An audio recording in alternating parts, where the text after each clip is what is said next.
Good evening, ladies and gentlemen. I was thinking whether I should say sorry for not writing anything, but I said no. Actually, I did not prepare any written speech, and I did it for a reason. It is my first time to speak in a formal gathering concerning cultural diplomacy, and I was always thinking as to what should I go and speak there. But then I got lucky that when I got here, I was placed in a room there, it's a speaker's lounge. Then I was looking at 12 photos. I saw one about the events on peace and security, the other one about human congress, and the other one about Israel and Palestinian cooperation. Then I said, then I have something. It's exactly what I was thinking about, the importance of cultural diplomacy. We claim to live in a global village.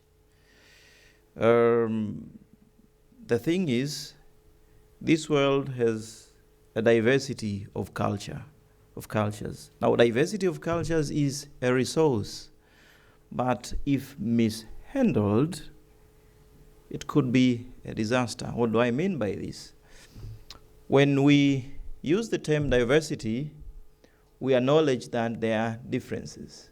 But we use the term diversity to recognize that there's more in common among us than our differences. Mishandling of diversity means that people can fall into that trap of seeing more the differences than what we have in common. And that would lead us into a lot of troubles. I don't want to mention what those troubles are because I know from the schedules that some people have been are about to present about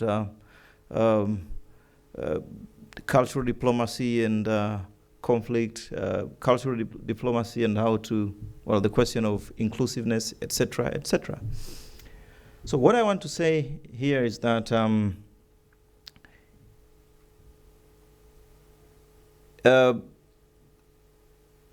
the significance of cultural diplomacy cannot be ignored today, where the whole world is striving to live together, where there is a lot of interaction among people. In former days, it was just the question of states, but states alone cannot do everything. You have people-to-people communication, people do businesses, people migrate to find greener pastures. Of course, unfortunately, other people migrate, maybe because of insecurity and other reasons.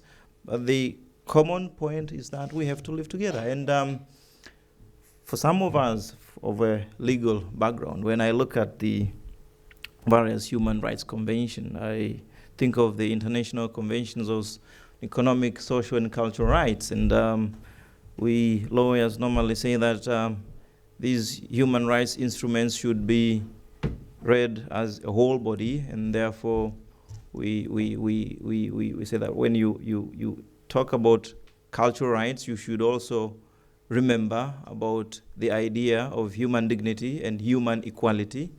And if we believe, and of course it is true, that all human beings are equal, therefore there is no culture which is superior than the other. But this is easier. It's easy to speak about it than to practice, because the realization of these values needs, as the former speaker has already said, a whole process of learning. And this one means that everybody should be involved. People do say that children are born innocent, they cannot discriminate, but they can learn to discriminate. The apartheid system in South Africa taught people to discriminate.